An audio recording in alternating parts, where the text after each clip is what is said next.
శ్రీ గురుభ్యో నమః.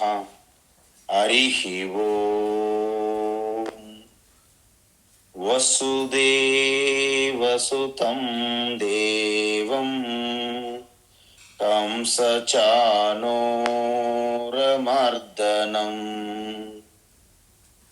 దేవకీ పరమానందం కృష్ణం వందే జగద్గురుం. తీర్త్వా మోహార్ణవం హత్వా రాగద్వేషాదిరాక్షసాన్ సీతా శాంతి సమాయుక్తా ఆత్మా రామో విరాజతే. ఆత్మా రామో విరాజతే. ఆత్మస్వరూప బంధుగణ భగవాన్ 5 స్టేజుల్లో చెప్పారు భక్తి యొక్క యథార్థ తత్వాన్ని. అందువలన భక్తి మనం ఆరంభించి సకామ కర్మయోగ భక్తిగా ప్రారంభించి చివరికి ఉత్తమమైనటువంటి ఉత్కృష్టమైనటువంటి ఆ నిర్గుణ ఈశ్వర తత్వమే సర్వవ్యాపి సర్వాంతర్యామిగా ఉన్నటువంటి ఆత్మస్వరూపంగా నిరంతరము ఆ నిధిధ్యాసన ఉపాసన ధ్యాన భక్తి ఏదైతే ఉందో అదియే చివరి మెట్టు భక్తిలో. వారినే పరాభక్తులు లేదా జ్ఞాని భక్త అంటారు. మరి అటువంటి జ్ఞాని భక్తులకి ఎటువంటి లక్షణాలు ఉంటాయంటే అన్ని చూసాం మనం. అద్వేష్ట, సకల ప్రాణులందు ద్వేషం ఉండదు. మైత్ర అంటే స్నేహభావము. కరుణ, కరుణతో నిండిపోయి ఉంటుంది. నిర్మమ, మమకారం లేనిది. నిరహంకార, అహంకారం ఉండదు. దుఃఖ సుఖములలో సమత్వం, సమదుఃఖ సుఖ. క్షమి అంటే సహనం. ఇవన్నీ ఆ పరాభక్తుల్లో జ్ఞాని భక్తులలో సహజంగా ఉంటాయి ఈ లక్షణాలు. సంతుష్ట సతతం, ఏది జరిగినా మన మంచికే, ఏది వచ్చినా ఈశ్వర ప్రసాదం అనే భావనతో ఉంటారు. కాబట్టి నిరంతరం సంతోషం, సంతుష్టి. యస్త్వాత్మరతిరేవ స్యాత్ ఆత్మతృప్తశ్చ మానవః ఆత్మన్యేవాత్మనా సంతుష్టః తస్య కార్యం న విద్యతే అని చెప్పారు భగవాన్. యస్త్వాత్మరతి రేవ స్యాత్, మీ ఆత్మలోనే రతి, క్రీడ, ఆత్మలోనే సర్వం ఆనందం ప్రకటమవుతుంది, అనంతం. ఒక్కొక్కసారి భూగర్భంలో జలాలు అధికంగా ఉండేటప్పుడు ఎంత నీరు అనేది మనకు తెలియదు. వాడుతున్న కొలది నీరు వస్తూనే ఆ విధంగా మనం అనంత ఆనందమైనటువంటి ఆ మూలం మన హృదయస్థము ఆత్మగా ప్రకటమైన ట్యాప్ చేసినప్పుడు మీరు అనంత ఆనందం. అది తరిగిపోయేది కాదు, వచ్చేది కాదు, పోయేది కాదు. కాబట్టి నిరంతరం సంతుష్ట. యోగి అంటే జ్ఞానము ఉన్నటువంటి భక్తులని, జ్ఞానయోగులని, జ్ఞాన భక్తుల్ని యోగి అంటున్నారు ఇక్కడ భగవాన్. యతాత్మ దృఢ నిశ్చయ అంటే మన యొక్క శరీరము, ఇంద్రియములు, మనస్సు మన స్వాధీనములు పరుచుకొని నిగ్రహంతో. దృఢ నిశ్చయ అంటే మీకు ఎటువంటి సంశయాలు, సందేహాలు లేనటువంటి ఆ తత్వము. అస్త ఆమలకవతు అంటారు. అంటే మన అరచేతిలో ఒక ఉసిరిక అంటే ఆమల ఎలాగైతే మన చేతిలో పెడితే ఎంత స్పష్టంగా మనకుంటుందో అంత స్పష్టంగా తత్వం మీకు బోధపడుతుంది. ఆ విధంగా మయ్యర్పిత మనోబుద్ధి అంటే ఇక సంపూర్ణ శరణాగతి, అంకిత భావం. అల్టిమేట్ అంకిత భావం అంటే ఈశ్వరుని పైన కానీ గురు శాస్త్రం పైన కానీ అచంచలమైన శ్రద్ధతో కూడినటువంటి ఆ విశ్వాసం ఉండాలి. మయ్యేర్పి మనం ఊరికి అంటాం తన మన ధన సబ్ కుచ్ తేరా అనే భజనలు పాడుతుంటారు.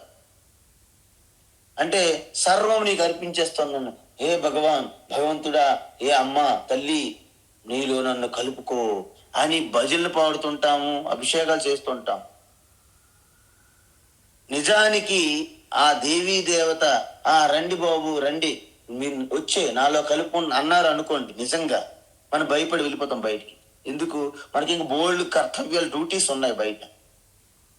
కాబట్టి ఇలా పైకి మాటలంటే అది మయ్యర్పిత మనోబుద్ధి కాదు, పూర్తిగా సిద్ధపడాలి. అందుకే మీకు ఒకసారి ఇంతకుముందు చెప్పాను అనుకుంటా, ఆ మయ్యర్పిత మనోబుద్ధి ఎలా ఉంటదంటే, రామకృష్ణ పరమహంస కాళీమాతను పిలిస్తే పలుకుతుంది. కాళీమాత చిన్న బాలికగా వచ్చి తనతో ఆడుతుంది కూడా. అంత ఉపాసన నిష్ఠతో కలిగినటువంటి రామకృష్ణ పరమహంసకి తోతాపూర్ వచ్చారు, హరిద్వార్లో. ఈయన గురించి కనుక్కొని శిష్యుని దగ్గర గురువు గారు వచ్చారు. అది గురువుని పంపించడం ఈశ్వర్ అంటే అలా ఉంటది. మరి ఆయన అలాగా పరమానంద అనుభూతిలో ఉన్నారు, కాళీమాతను చూస్తూ అలా ఆడుకుంటూ. గదాధర చెప్పండి, అమ్మగారిని చూస్తున్నావా? అమ్మగారిని స్పష్టంగా నా ముందే ఉన్నారు. అమ్మగారి చేతులు ఏముంది? ఖడ్గం ఉంది, తీసుకో. తీసుకున్నాను. అదే ఖడ్గంతో అమ్మగారి శిరస్సుని ఛేదించు అన్నాడన్నమాట గురువు. వెంటనే ఆ ఖడ్గంతో ఆ శిరస్సుని ఇలా ఖండించేకేమైంది అంటే, ఇక అక్కడ నామరూపంగా ఆకారంగా కనిపిస్తూ ఉన్నదనుకున్నటువంటి ఆ యొక్క కాళీమాత అంటే తనకంటే భిన్నంగా ఉన్నదనే భ్రమ ఉన్నది కదా అప్పటి వరకు. ఎప్పుడైతే రూపం పోయినదో నిర్గుణ దేవీ తత్వం అయిపోయింది మొత్తం. తన ఆత్మస్వరూపమే దేవి, తను కలిసిపోయారు. ఎలాగైతే కెరటము మళ్ళీ కలిసిపోయి సముద్ర నీరు అయిపోయినప్పుడు సముద్రం ఉండదు, కెరటం ఉండదు, ఏముంటుంది? నీరు మాత్రం ఉంటుంది అక్కడ. ఆ విధంగా పూర్తిగా శుద్ధ చైతన్య స్వరూపును గెలిపారు. దాన్ని నిర్వికల్ప సమాధి అంటారు. ఇక్కడ మనం ఒక విషయం మనం గమనించాలి. మనం కూడా చాలా ఉపాసన భక్తి చేస్తాం. ఒకవేళ ఎవరో గురువు వచ్చి అదే మాట మనకి చెప్తే మనం ఏమంటాం? ఒక్కసారి ఆలోచించుకోవాలి మనం.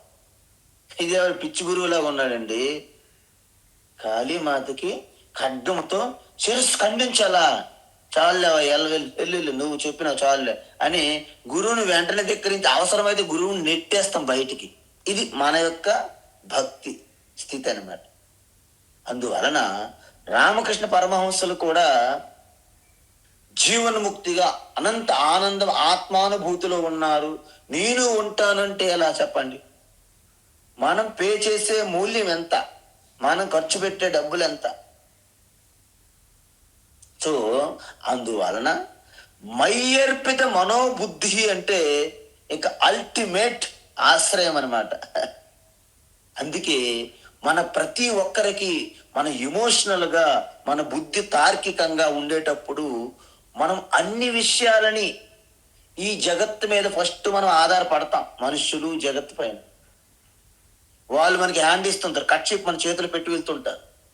అప్పుడు మనం ఏం చేస్తాం? ఇక ఈ జగత్తు అంతా మారిపోతుంది. ఇది మారిపోయే జగత్తు అంటే మన బిడ్డలు, రక్త సంబంధాలు, బంధువులు, బాంధవ్యాలు, స్నేహితులు మొత్తం సర్వం మారిపోతారు. ఎందుకంటే రక్త బంధం అని అంటాం కదమండి. ఆ రక్తమే ప్రతి క్షణం మారిపోతుంది మీ శరీరంలో. రక్త బంధం ఎందుకు మారుతుంది చెప్పండి? కాబట్టి దాన్ని మనం తక్కువగా అంచనా వేయకూడదు. మారడం అనేది ప్రకృతి ధర్మం అని తెలుసుకుంటే చాలు. జ్ఞానం మారుతున్నా మీరేం ఫీల్ అవ్వరు. ఓకే, గాడ్ బ్లెస్ యూ, మంచిది.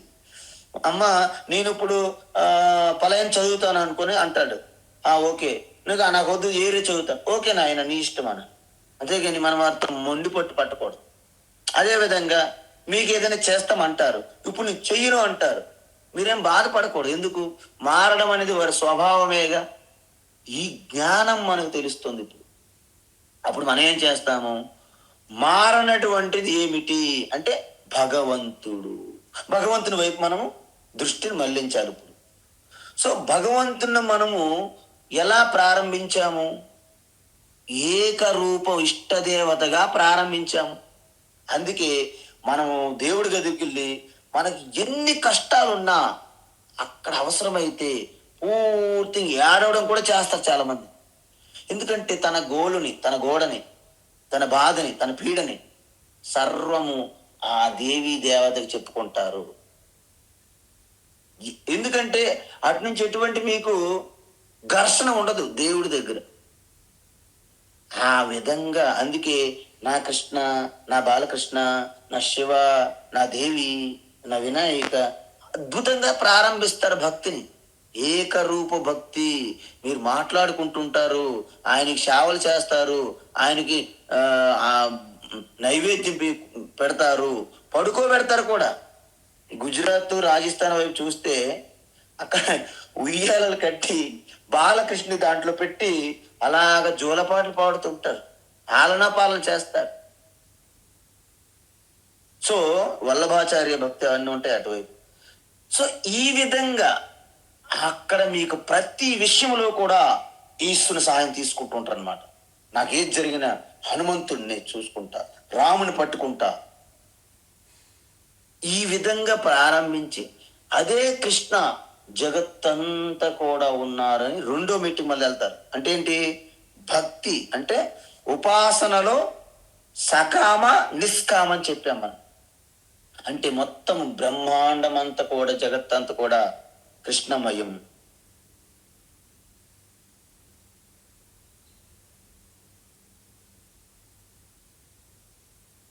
కాబట్టి ఇక్కడ మీరొక్కరుగానే మీరు భావన చేయట్లేదు, జగత్తంతా కూడా కృష్ణమయమైంది కదండి.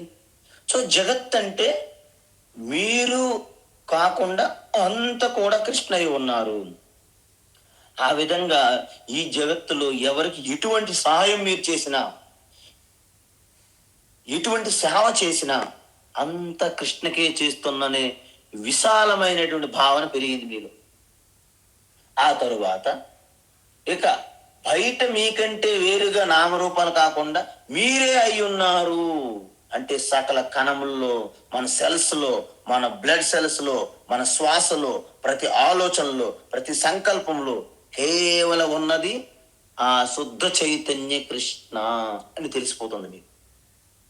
దానిని నిర్గుణ స్వరూప ఈశ్వర ఉపాసన ధ్యానము లేదా జ్ఞాని భక్త అన్నారు. సో ఈ విధంగా ఎప్పుడైతే ఈ లక్షణాలన్నీ ఎలా పొందాలో మనకి ఇక్కడ శ్రీకృష్ణుడు చెప్పలేదు. కానీ ఈ లక్షణాలన్నీ కూడా కాలక్రమేణ మీకు వస్తాయి.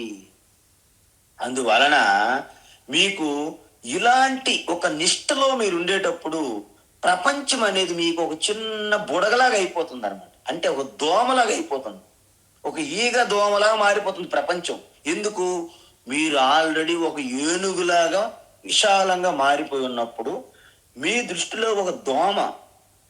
అందుకే ఇంతకుముందు చెప్పాను నేను ఎన్నోసార్లు, ఒక దోమ ఈ ఏనుగు నడుచుకుంటూ వెళ్తుంది. దోమ ఏం చేసిందంటే ఆ సైడ్లో వచ్చి ఒక్కసారి ఇలా కాటు వేసి వెళ్ళిపోతుంది. అసలు దోమ కాటుకి ఏనుగు ఆగుతుందా? మళ్ళీ అటువైపు వచ్చి మరొక కాటు వేసి, సరే మీద నుండి వెళ్ళి సైడ్ నుంచి ఒక కాటు వేసి, ఇప్పటికీ ఏనుగు స్పందించట్లేదు. అప్పుడు ఆ ముందుకొచ్చి గజరాజా గజరాజా నన్ను క్షమించానన్న. ఎందుకు అన్నది ఏనుగు. మిమ్మల్ని నేను కాటు వేశాను, తప్పు అయిపోయింది, నువ్వు కాటు వేసినట్టు నాకు తెలియలేదే అన్నది ఏనుగు. అంటే అంత విశాలంగా మనమైనప్పుడు మన సమస్యలు చిన్నవైపోతాయి.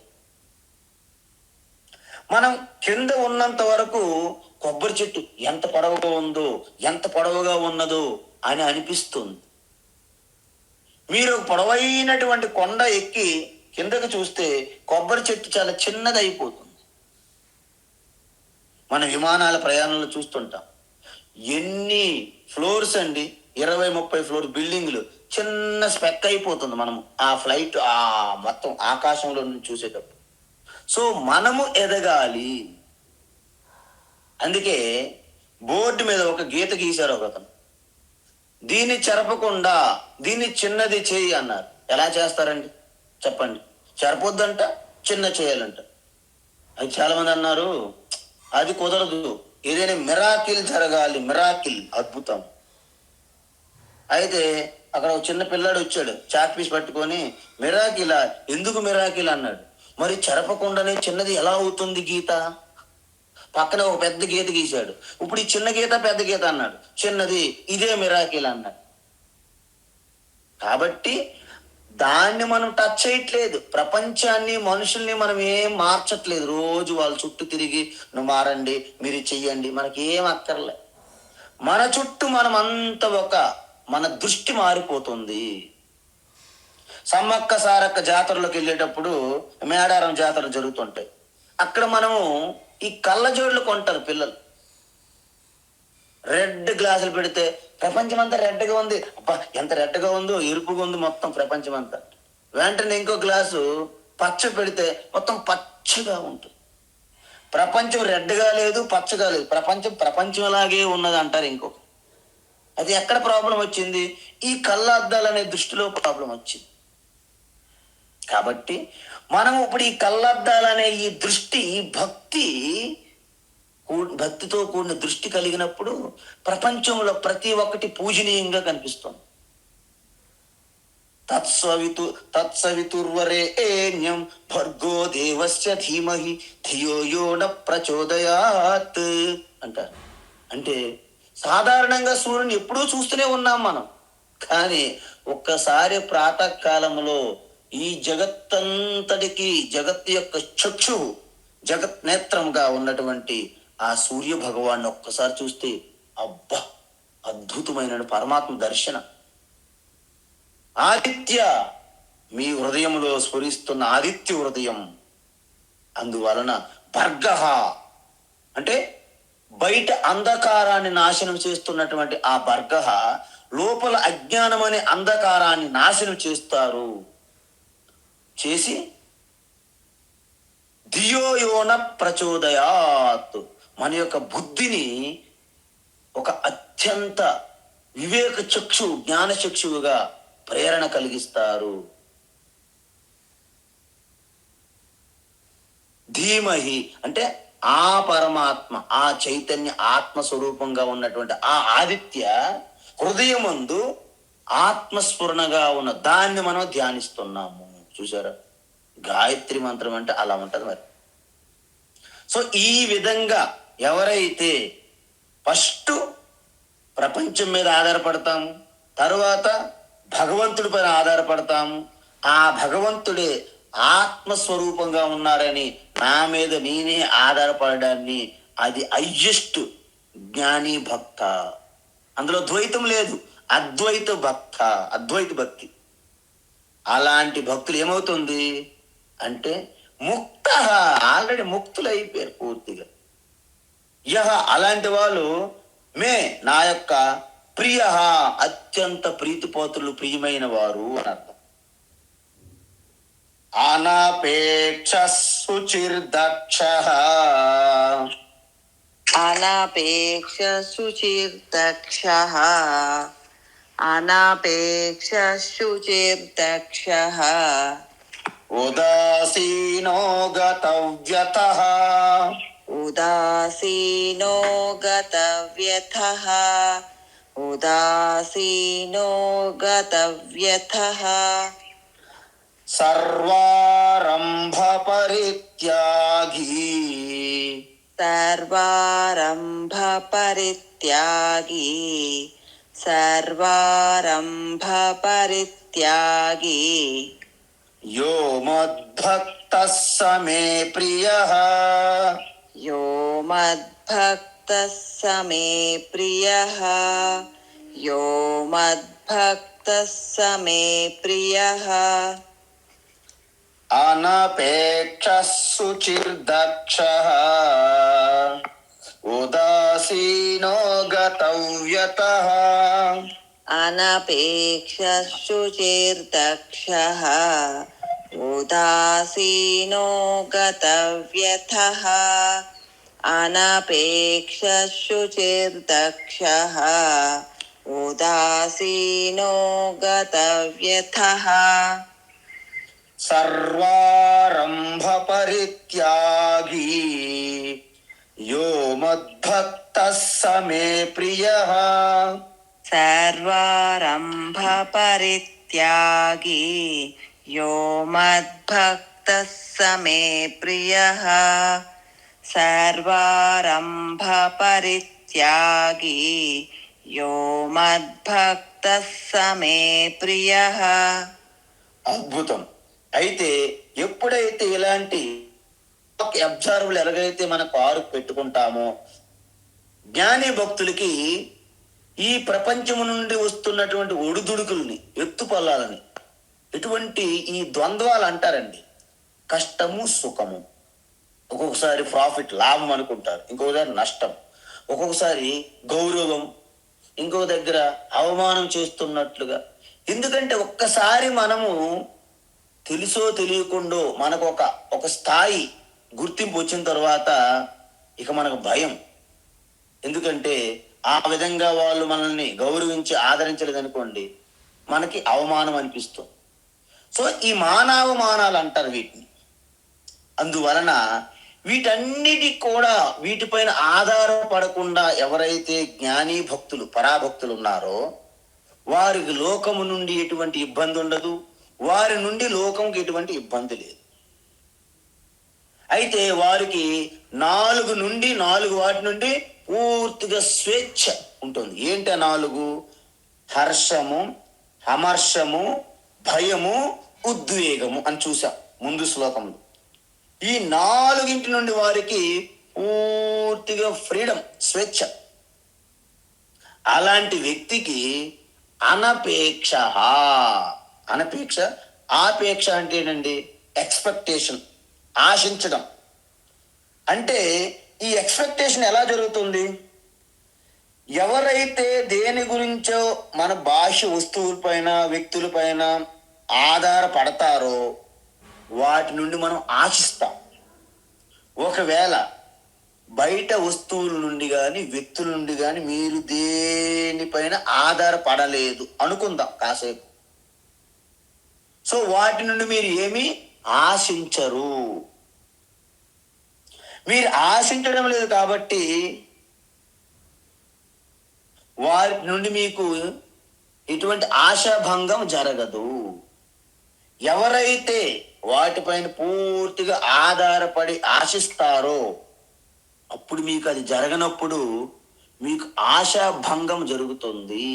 ఇది మనకున్నటువంటి రహస్యం. కాబట్టి ఒక్కొక్కసారి మన గురించి కానీ, మమకారంతో కూడి ఉన్న మన పిల్లలకు కానీ ఒక్కొక్కసారి చిన్నప్పుడు మా అబ్బాయికి ఫస్ట్ క్లాస్ రావాలి, డిస్టింక్షన్ రావాలి, 100కి 95 మార్కులు రావాలి అనుకుంటారు. 100కి 95 మార్కులు రావాలని మీరు కోరుకుంటున్నప్పుడు 100కి 95 మార్కులు వచ్చినా అన్ని సబ్జెక్టులో రావు కదా 95 మార్కులు. సో ఎక్కడికి మనం వెళ్ళినా ఈ ఆశాభంగం అనేది తప్పదు. అదే వాటి మీద మీరు ఆశ పెట్టుకోలేదనుకోండి, ఎన్ని వచ్చినా మీకు దాని మీద కలత ఉండదు, చింత ఉండదు. కాబట్టి అనపేక్ష అంటే ఏంటంటే బయట నుండి మీరు దేనికి ఆధారపడడం లేదు, బయటి వాటిపైన ఏమి ఆశ కోరికలు లేవు. అంటే బంధించే కోరికలు, ఆశలు లేకుండా, ఎటువంటి ఆధారపడకుండా ఉండడాన్ని అనపేక్ష. ఈ యొక్క జ్ఞాని భక్తులు అనపేక్ష లక్ష్యం కలిగి ఉంటారు. అదేవిధంగా శుచిహి మనం చూసాం. శుచిహి అంటే శుభ్రత. ఏంట శుభ్రత? బాహ్య శుభ్రత, లోపల శుభ్రత అంటారు. లోపల అంటే మనస్సు, మన ఆలోచన, మన హృదయములో పవిత్రముగా ఉండాలి. పవిత్ర హృదయం, శుద్ధమైనటువంటి అంతఃకరణ, మనస్సు, బుద్ధి. ఎప్పుడైతే పవిత్రమైన హృదయం ఉంటుందో మీ సంకల్పాలన్నిటి కూడా సత్య సంకల్ప అంటారు వాటిని. మీ యొక్క ఆలోచనలు కూడా బ్రహ్మాస్త్రంలాగా, ఆ యొక్క మిసైల్స్, సుదర్శన్, బ్రహ్మోస్, ఇవన్నీ చూడండి ఇప్పుడు ఎలాగైతే విడిచిపెడుతున్నారు మన వాళ్ళు. ఎక్కడ? ఆ యొక్క ఆసురీ శక్తుల మీద బ్రహ్మాస్త్రాలు వదులుతున్నారన్నమాట. కాబట్టి ఈ విధమైనటువంటి బాహ్యంగా అంతరంగంగా శుచిగా ఉంటారు ఎవరు? ఈ పరాభక్తులు. ఈ వీరు దేన్ని పట్టించిన అవసరం లేదు, కానీ వారు ఏది చేస్తున్నా వారికి మొత్తం సర్వం పవిత్రమే. అందుకే నహి జ్ఞానేన సదృశం పవిత్రమేక విద్యతే అన్నారు. ఈ జ్ఞానానికి మించినటువంటి, ఈ జ్ఞానముతో కూడి ఉన్న భక్తికి మించినటువంటి పవిత్రత సృష్టిలో ఇంక రెండోది లేదంట. కాబట్టి ఈ విధమైన పవిత్రత ఉంటారు. కాబట్టి లోపల కూడా ఆ పరా పశ్యంతి మధ్యం వైఖరితోనే మాట కూడా వస్తుంది. కాబట్టి ఆ పరమ తత్వంలోనే మీరు జ్ఞాన తత్వ నిష్టలో ఉన్నారు. కాబట్టి భక్తిగా మీ మాటలు, మీ ఆలోచనలు కూడా చాలా శుద్ధంగా, పవిత్రంగా, లోక కళ్యాణంకే ఉపయోగపడతాయి. అదేవిధంగా దక్ష, దక్ష చూసారా అంటే ఎటువంటి పరిస్థితులను సరే సరే ట్రబుల్ షూటర్ అంటారు. మీకు అర్థమవుతుందా? ట్రబుల్ షూటర్ అంటే ఎటువంటి పరిస్థితుల్లోనైనా సరే మనము ఎదుర్కోగలిగే సామర్థ్యత. అంటే ఆ సామర్థ్యత ఎవరికైతే ఉంటుందో వాళ్ళని దక్షులు అంటారు. అంటే వారు దేనికి భయపడరండి. ఒకసారి ఏది జరిగినా మనం మంచిగా అంటారు కదండి. ఇది దక్షతకి ఒక మంచి నియమం. అంటే ఏది జరుగుతున్నా వారు ఎటువంటి పిరిగితనంగా భయపడరన్నమాట. ఏది జరిగినా మన మంచికే, ఇదేదో హయ్యర్ ప్రణాళిక అయి ఉన్నది, ఈశ్వర ప్రణాళిక అయి ఉన్నది అని ఆ సమర్థవంతంగా దాన్ని స్వీకరిస్తారు. ఇప్పుడు మనకి మహాభారతంలో అర్జునుడు ఒకసారి ఇంద్రసభకి వెళ్ళారని అంటారు. కథ, ఒక స్టోరీ ఉంది మహాభారతం. అక్కడ ఊర్వశి అర్జునునికి ఒక రకమైనటువంటి ఇబ్బంది పెడుతుంది. అప్పుడు ఆయన అంటాడు, అమ్మా, ఇంద్రుడు నాకు పితృ సమానులు, కాబట్టి మిమ్మల్ని నేను మాతృమూర్తిగా స్వీకరిస్తున్నాను, నమస్కరిస్తున్నాను. వెంటనే ఊర్వశి తన యొక్క ఎన్నో లాజిక్లు పెట్టింది. ఆహా, నువ్వు మానవుడు, మేము దేవతలము, అది కాదు ఇది కాదంటే, ఏది కాదైనప్పటికీ నీవు నాకు మాతృమూర్తివే అన్నాడు. సో వెంటనే ఊర్వశి ఒక శాపం ఇచ్చి, నువ్వు ఆడ మనిషి కాకుండా, మగవారు కాకుండా మధ్యలో ఉందువు కాకపో అంట. వెంటనే ఇంద్రుడు కూడా అక్కడికి వచ్చి ఆ బృహస్పతిని అందరినీ ప్రార్థించేటప్పుడు, ఇది నువ్వెప్పుడు కోరుకుంటే నీకు ఆపత్కాలంలో ఈ శాపం నీకు అవసరం అవుతుంది అని చెప్తారు. అర్జునుడు అప్పటికి కూడా ఎటువంటి భయపడకుండా, ఓకే ఇది నా ప్రారంధమేమో అని స్వీకరించాడు అనమాట. అంటే అదే శాపం విరాట పర్వంలో బృహన్నలుగా అంగీకరిస్తాడనమాట. అంటే దీన్ని బట్టి ఏమైంది, ఏది మనం జరుగుతున్నా మన బలహీనతలు అనుకుంటాం, దానిని మనం బలంగా మార్చుకోవడమే ఈ యొక్క జ్ఞానీ భక్తుల యొక్క స్వాభావికంగా ఉన్నటువంటి లక్షణము అంటారు. దక్ష అంటే నిజానికి దక్ష ప్రజాపతి చాలా దక్షుడు అనమాట. కానీ అహంకారం రావడం వలన మీ దక్షత అంతా కోల్పోయాడు. కాబట్టి ఆ యొక్క సమయస్ఫూర్తి కలిగి ఉండి ఆ సమర్థవంతంగా దేన్నైతే పూర్తి చేస్తారో వారిని దక్ష అంటారు. ఈ విధంగా మనము అనపేక్ష, శుచి, దక్ష, తర్వాత ఉదాసీన. మీ అందరికీ తెలుసు ఉదాసీనత అంటే ఇండిఫరెన్స్ అంటారు ఇంగ్లీష్లో. కానీ ఉదాసీనత అంటే ఏంటంటే నిజానికి పక్షపాత రహితము అని అర్థం. పక్షపాత రహితం అంటే ఏంటంటే వారు ఒకరి పక్షాన మాట్లాడరు. ఎందుకంటే రెండు పక్షములు వారికి సమానమే. నిష్పక్షపాతి అంటారు, ఇంపార్షియల్ అంటారు. సో ఇంపార్షియల్ అనేది వారేమో ప్రాక్టీస్ చేయక్కర్లేదు. నిజానికి వారికంటూ వేరే ఎవరు ఏమి లేరు, అంత ఆత్మస్వరూపమే. వాసుదేవ సర్వమితి స మహాత్మ సుదుర్లభ అని చెప్పారు ఇంతకుముందు మనకి. కాబట్టి సర్వం వాసుదేవమయమైనప్పుడు నువ్వు ఒకరి పక్క కాయడం ఏముంటా చెప్పండి. అందువలన మీకు సహజంగా సిద్ధించినటువంటి ఆ లక్షణం ఏంటి? ఉదాసీన ఔదాసీన్యమభీప్స్యతాం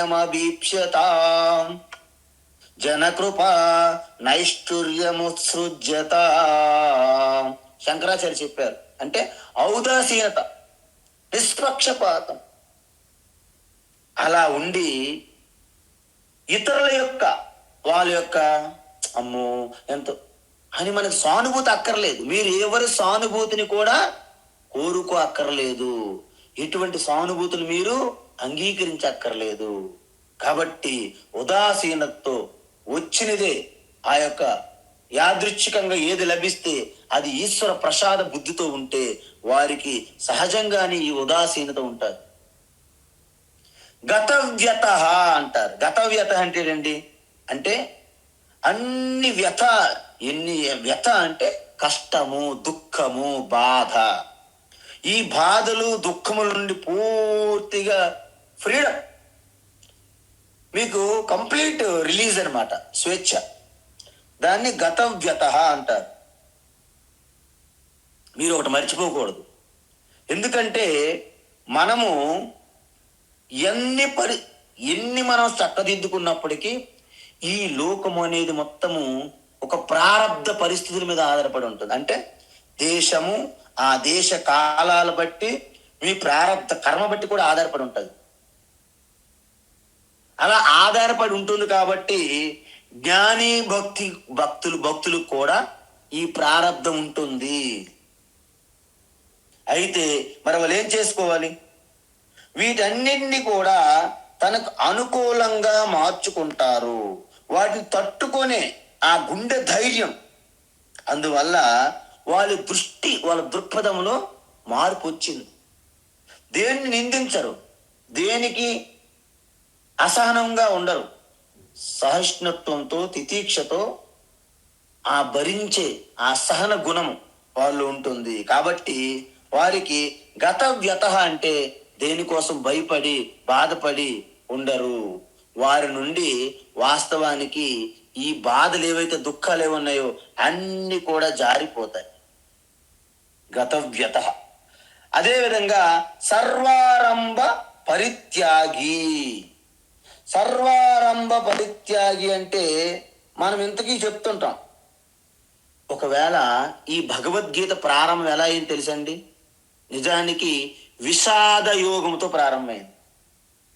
ఇప్పుడు అర్జునుడికి ఎప్పుడైతే అహంకార మమకారాలు బలంగా ఉన్నాయో, సో వీళ్ళందరికీ నేను చంపాలి లేకపోతే నేను చనిపోవాలి అని అనుకున్నాడు. సో అక్కడ అనేక రకమైన వ్యతలకి గురయ్యాడు అనమాట, ఈ బాధ దుఃఖాలకు.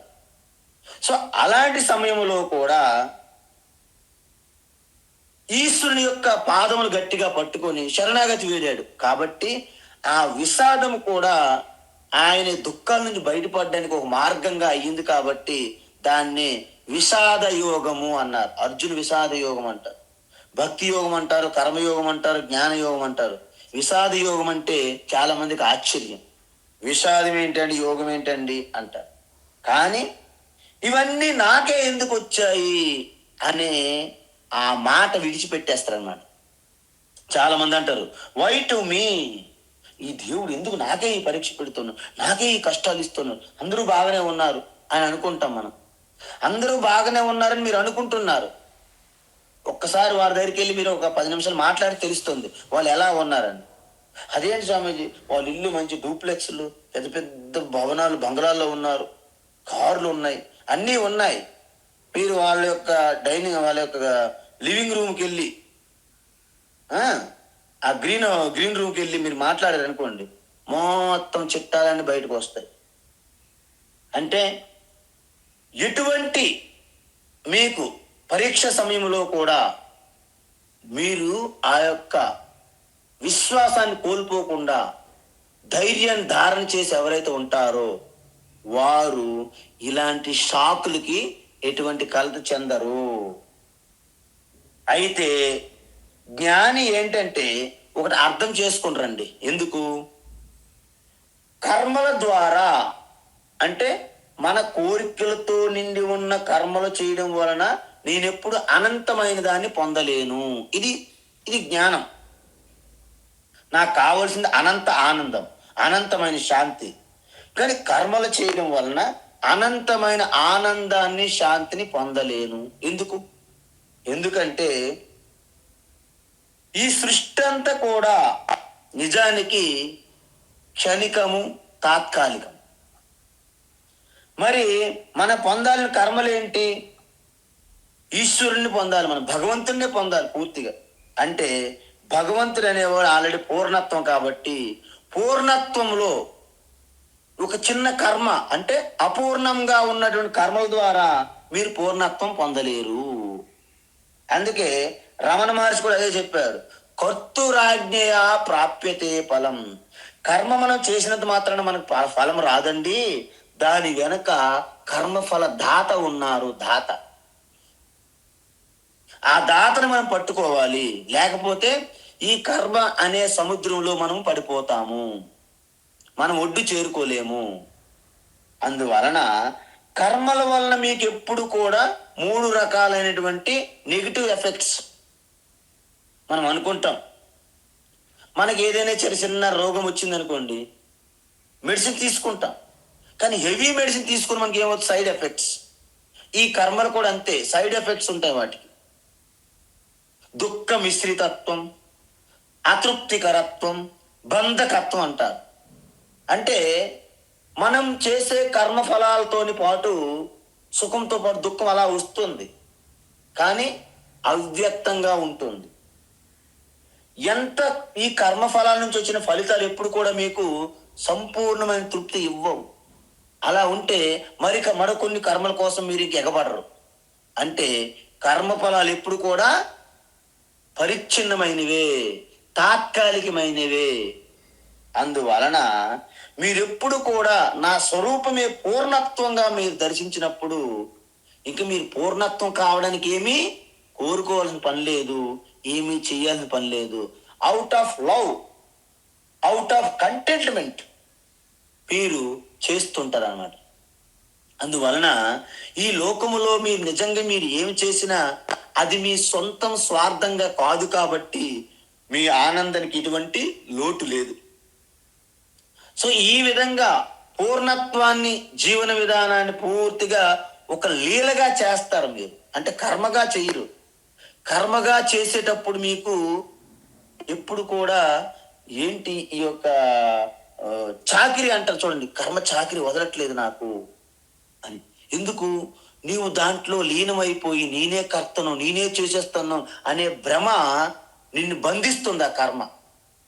అలా కాకుండా ఇది ఒక లీల, ఇది ఈశ్వరుని లీల, నా ద్వారా ప్రకటమవుతుంది అనే ఒక సాక్షిభూతంగా మీరు కర్మ చేసినట్లయితే మీరు కర్మ చేసినట్టు అవ్వదు, అది మీ యొక్క లీల అవుతుంది. అందుకే శ్రీకృష్ణ లీలలు అంటారు. అలాంటి వారు నాకు అత్యంత ప్రియమైన వారు, మత్ మత్ భక్త, అలాంటి నా భక్తులు సహా మే ప్రియ, నాకు ఎంతో ప్రియమైన వారు. అదేవిధంగా సమశత్రౌ చ మిత్రే చ, సమశత్రౌ చ మిత్రే చ, సమశత్రౌ చ మిత్రే చ. స్వామీజీ 17th. 17 అవలేదమ్మా. ఓకే.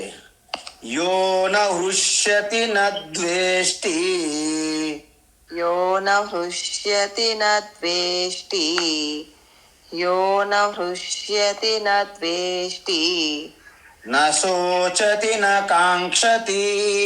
न शोचति न काङ्क्षति न शोचति न काङ्क्षति శుభాశుభ పరిత్యాగి.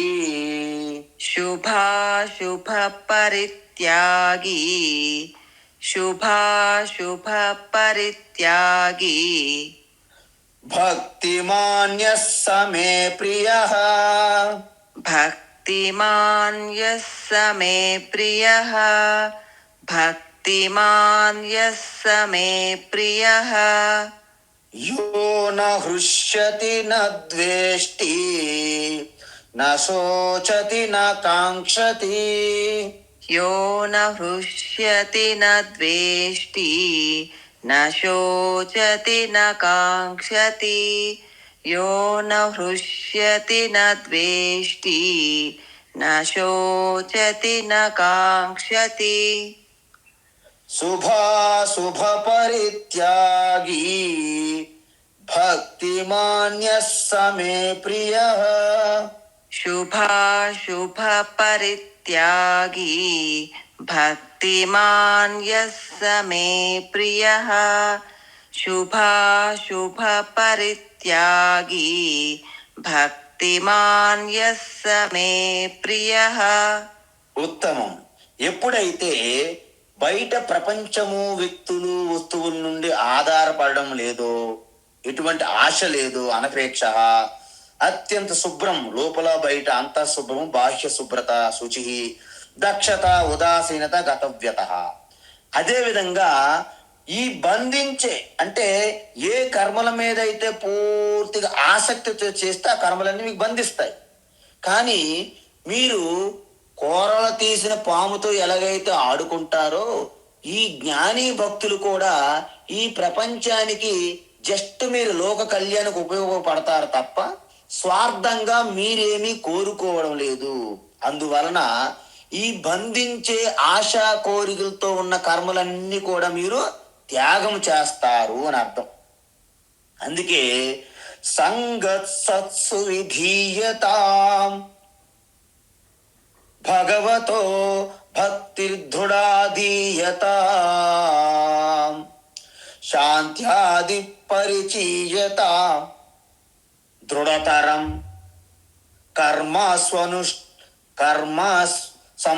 కర్మాసు సంత్యజ్యతాం అంటారు శంకరాచార్య. అంటే ఏంటి? ఎప్పుడైతే మీరు పూర్తిగా ఈ యొక్క శ్రవణము, మననము, ఈ యొక్క భక్తి గురించి, ఈ సత్సంగాన్ని రెగ్యులర్గా చేస్తూ ఉన్నారో, అప్పుడు మీకు ఆత్మ అంతర్యామిగా ఉన్నటువంటి పరమాత్మను ఎప్పుడైతే మీరు దర్శించారో, అనుసంధానం అయ్యారో, అప్పుడు నిరంతరము ఈ మయ్యర్పిత మనోబుద్ధి అంటే ఇంద్రియ నిగ్రహం, మనో నిగ్రహముతో మిమ్మల్ని బంధించి కోరికలతో అలాగా జంజాటంలో తీసుకెళ్లే కర్మలన్నింటిని పూర్తిగా వివేక జ్ఞానముతో విడిచిపెడతారని చెప్పారు. ఆ విధంగా సర్వారంభ పరిత్యాగి అయినటువంటి ఆ పరాభక్తులు, జ్ఞాని భక్తులు నా హృష్యతి. నా హృష్యతి అంటే మీకు ఒక విషయం చెప్పాలి. ఇక్కడ ద్వంద్వాలకు అతీతము అంటే మనం ఒక్కసారి మనకు అనుకూలమైనవి ఏమైనా జరిగాయి అనుకోండి, ఓ గంతులు వేస్తాం మనం. ఒక్కొక్కసారి ఇక్కడ నుంచి సీలింగ్ ఫ్యాన్కి గుద్దేసే అవకాశాలు ఉంటాయి, అంత గంతులు వేస్తారన్నమాట మనం, చిన్నది మంచి జరిగితే. అదేవిధంగా మీకు ప్రతికూలం ఏదైనా సంభవించింది అనుకోండి, ప్రతికూలం పరిస్థితులు, అప్పుడు ఒక్కసారి డీలా పడిపోయి కూలిపోతాం. అర్జునుడు ఏ విధంగా అయితే ప్రతికూల పరిస్థితులు అనిపించిందో ఆ రథం మీద కూలిపోయాడు ఆయన. కనీసం ధనస్సు ఎత్తుకోలేని పరిస్థితి వచ్చింది ఆయనకి. అలాంటి గాంధీవంతో ప్రపంచంలోనే ఒక ప్రసిద్ధిగాంచిన విశ్వవిజేత ధనుర్ధారి అర్జునుడు ధనస్సును ఎత్తుకోలేకపోయాడు, అంటే కుమిలిపోయాడు అన్నమాట. అందువలన మనం ఈ జ్ఞాని దేనికి పొంగిపోరు, దేనికి కుంగిపోరు. ఎందుకు? ఆశించినది దొరికితే ఆనందిస్తాం, ఒకవేళ ఆశించింది దొరకలేదనుకోండి మనకి బాధపడతాం. కానీ జ్ఞాని అనేవాళ్ళు చూడండి, ఆశించరు, దేన్ని ఆశించరు. ఏది వచ్చినా ఓకే, ఏది వెళ్ళిపోయినా ఓకే. ఆగతే స్వాగతం కుర్యాత్, ఏదొచ్చినా స్వాగతం, రండి, ప్లీజ్ కమ్ కమ్ కమ్, ఓకేనండి వెళ్తానండి, okay thank you bye bye అంట. రెండింటికి ఓకే. ఇలాంటి ద్వంద్వాతీతులు, స్థితప్రజ్ఞులు మన యొక్క భారతీయ సనాతన ధర్మములో ఎంతో మంది ఉంటారు. మీ అందరికీ తెలుసు, శ్రీరామచంద్రుని యొక్క పట్టాభిషేకం అంతా నిశ్చయం అయిపోయింది. మొత్తం ఏర్పాట్లన్నీ కూడా పూర్తయ్యాయి. కేవలం పిలిచారు దశరథ మహారాజ్, రామ రేపు నీకు పట్టాభిషేకం, ఓకే థ్యాంక్ యూ నాన్నగారు అని నమస్కరించారు. తర్వాత మరుసటి రోజున నువ్వు వనవాసంకి వెళ్ళాలి. ఎన్ని సంవత్సరములు? 14 సంవత్సరములు వనవాసం. రాజ్యాభిషేకం ఎలాగా లేదు, ఓకే థ్యాంక్ యూ. రాజ్యాభిషేకం మాత్రమే లేకపోవడమే కాదు, నువ్వు 14 సంవత్సరాలు అడవులకి వెళ్ళాలి, ఓకే థ్యాంక్ యూ. అంటే రాముని యొక్క ఆ బుద్ధిలో నిన్నటి పరిస్థితులకి రేపు నీకు పట్టాభిషేకము ఎగిరి గంతులు వేయలేదు. ఈవేళ నువ్వు పట్టాభిషేకం లేదు కాక 14 సంవత్సరాలు వనవాసం చెయ్యాలి. అక్కడే దుంపలు ఫలాలు ఆకులు అన్ని తినుకుంటూ అక్కడే ఉండాలి. నీకు రాజ్యభోగాలు ఏమీ లేవు అంటే అది కూడా ఆనందంగా స్వీకరించాడు. అంటే రాజ్యాభిషేకము ఇస్తారంటే ఎంత ఆనందం సంతోషంతో ఉన్నారో అదే సంతోషంతో అరణ్యవాసానికి సిద్ధమయ్యారు. అలాంటి వారిని నవృష్యతి నద్వేష్టి, ఆయన ఎవరిని ద్వేషించలేదండి. లక్ష్మణ స్వామి మాత్రము కోపం వచ్చి, రామ నువ్వు ఒక్కసారి ఆజ్ఞవు, ఈ ముసలాడిని బంధించి నీకు పట్టాభిషేకం చేస్తున్నాడు. ముసలోడు ఎవరు? దశరథుడు. అంటే తండ్రిని ఈ ముసలోని అవసరమైతే వధిస్తానని కూడా అంటాడు. అంతటి కోపం లక్ష్మణుడికి. కానీ రాముడికి మాత్రము ఆ ప్రసన్న వదన విడిచిపెట్టలేదు, ఎప్పటికీ విడిచిపెట్టలే. స్థితప్రజ్ఞుడు అనమాట. ద్వంద్వాతీత అంటే ఎటువంటి ద్వంద్వాలకు కూడా ఆయన చెలించిన వారు. అదేవిధంగా మహాభారతంలో యుధిష్ఠిర, ఎలాంటి ప్రతికూల సంఘర్షణలో కూడా స్థిరంగా ఉన్నవాడిని యుధిష్ఠిర అంటారు. అందుకే ఆయన మొత్తం సామ్రాజ్యం కోల్పోయినా దాన్ని ఎప్పుడు కోల్పోయి ఆ స్థిరత్వ బుద్ధిని. ఈ విధంగా నా హృష్యతి నద్వేష్టి అంటే మనకి ఎంతటి విపరీతమైన పరిస్థితులు వచ్చినా కూడా మనము కృంగిపోకూడదు. అందుకే ఇంతకుముందు మనం చెప్పారు 3వ అధ్యాయంలో, ఇంద్రియస్యేంద్రియస్యార్థే రాగద్వేషౌ వ్యవస్థితో. మనము ఈ లోకముతో వ్యవహరించేటప్పుడు అనేకమైనటువంటి మనకు అనుకూలం అనిపించినప్పటికీ, మన సుఖం అనిపించినప్పటికీ వాటి వెనక దాగి ఉంటుందంట దుఃఖం. కాబట్టి మనం ప్రతిది కూడా మనకి అనిపిస్తుంది తాత్కాలికంగా ఆరంభములో, ఈ సుఖము. కానీ ఎత్తదగ్రే సుఖం పరిణామే విషం అమృతం. ఆ మొదట మీకు అమృతం తుల్యం అనుకున్నదంతా చివరికి విషంగా మారుతుందంట. కానీ సాత్విక బుద్ధి ఉన్న వాళ్ళకి, ఈ సాధన తపస్సులో ఉన్నవారికి మొదట విషమివా, ఎత్తదగ్రే విషమివా పరిణామే అమృతోపమం, చివరిలో మీకు అమృతం అనిపిస్తుంది, ఆనందం అనిపిస్తుంది. కాబట్టి ఈ విధంగా ఈ లోకములో కూడా మనకి అనేక రకమైనటువంటి ద్వంద్వాలు. చూడండి, మనకి వేసవికాలం వచ్చింది, మండిపోతుంది, ఒకటే కంప్లైంట్, అవసరం లేదు.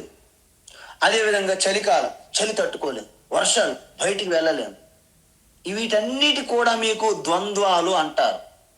కాబట్టి అన్నిటిని కూడా మీరు దేన్ని ద్వేషించకుండా, దేన్ని రాగముతో అంటుపెట్టుకోకుండా, దాన్ని తగులుకోకుండా పూర్తిగా రెండింటికి కూడా నిష్పక్షపాతంగా, ఉదాసీనంగా ఎవరైతే చెలించకుండా ఆ స్థితప్రజ్ఞగా శ్రీరామచంద్రుడు చెప్పినట్టుగా ఎలాగైతే ఆయన 2 పరిస్థితుల్లో కూడా, 2 అనుభవాల్లో కూడా స్థిరంగా ఎలాగున్నారు అలా ఉంటారు ఈ జ్ఞాని భక్తులు. అందువలన శుభ అశుభ పరిత్యాగి. శుభ అశుభ అంటే ఏంటండి? శుభము అంటే మంగళకరము పుణ్యకర్మలు, అశుభము అమంగళము, అశుభము పాపకర్మ. అంటే ఇక్కడ పుణ్యము అంటే సుఖము, అంటే పుణ్యకర్మల వల్ల సుఖం వస్తుంది. అందువలన మీరు మంచి దాన ధర్మాలు పుణ్యకర్మలు చేసి మీరు పుణ్యాన్ని అర్జిస్తారు. మీ స్వార్థంగా ఆసురి గుణములతో పాపాలు చేసి చెడు కర్మలు చేసి పాపాన్ని పొందుతారు. అందువలన పుణ్యమైతే స్వర్గలోక ఫలాలు ఇస్తుంది, పాపం అయితే నరకలోక ఫలాలు ఇస్తుంది చెప్తారు శాస్త్రం. కానీ రెండు కూడా మీకు మళ్ళీ బంధనాలుగానే ఉంటాయి. అందుకే పుణ్య పాపాలకి అతీతంగా ఉంటారు. రెండింటి కూడా త్యాగం చేసేస్తారు మీరు. అందువలన నాకు పుణ్యం కావాలని మీరు ఎక్కడికి కూడా పరుగులు తీయరనమాట. ఎందుకు? పుణ్యము కూడా మీకు బంధనమే. పాపం ఎలాగా బంధిస్తుంది, పుణ్యం కూడా బంధనమే. ఎందుకు? మోక్షం, పరమాత్మ, నిరంతరం పరమాత్మ స్వరూపాన్ని పొందాలనుకునే వారికి పుణ్యం కూడా అక్కర్లేదన్నమాట అర్థం. అంటే ఏంటి? నా పుణ్యం నా పాపం నా సౌఖ్యం నా దుఃఖం, నా మంత్రో నా తీర్థం నా వేదా నా యజ్ఞా, అహం భోజనం నైవ భోజ్యం నా భోక్త, చిదానంద రూప శివోహం శివోహం. ఎందుకు నాకు పుణ్యం వద్దు, పాపం వద్దు, నా సుఖము దుఃఖం వద్దు అని? ఎందుకు అంటే నువ్వు ఎంత పుణ్యం చేసినా మహా అయితే నువ్వు స్వర్గలోకం వెళ్తావు. మరి స్వర్గలోకం శాశ్వతమా? కాదు అంటుంది శాస్త్రం. ఎందుకు? తేతం భుక్త్వా స్వర్గలోకం విశాలం, తేతం భుక్త్వా స్వర్గలోకం విశాలం, క్షీణే పుణ్యే మధ్యలోకం విశంతి. మీరు చేసినటువంటి పుణ్యాలకి స్వర్గలోకం వెళ్ళి అక్కడ విశాలమైనటువంటి నిరంతరమైన భోగాలు అనుభవించి ఒక్కసారి పుణ్యం ఖర్చు అయిపోతే get out from here, go to the మత్స్యలోకం, అంటే ఈ మానవ లోకం, ఆన్ ది ఎర్త్ వచ్చి పడతారనమాట. అందువలన మీకు పుణ్యము అక్కర్లేదు, పాపము అక్కర్లేదు. ఈ రెండు కూడా లేకుండా ఎవరైతే పుణ్య పాపాలు ఎందు కూడా ఉదాసీనంగా ఉంటారో అలాంటి భక్తులు భక్తిమాన్, అటువంటి భక్తులు ఎవరైతే అలాంటి భక్తులు ఉంటారో వారు మే ప్రియ, అత్యంత ప్రియమైన వారు. ఇంకా మరొక 2 శ్లోకాలలో ఈ యొక్క జ్ఞానీ భక్తుల గురించి చెప్పి 20 శ్లోకంతో ఇది సమాప్తమవుతుంది. హరి ఓం తత్సత్. సర్వం శ్రీకృష్ణార్పణమస్తు.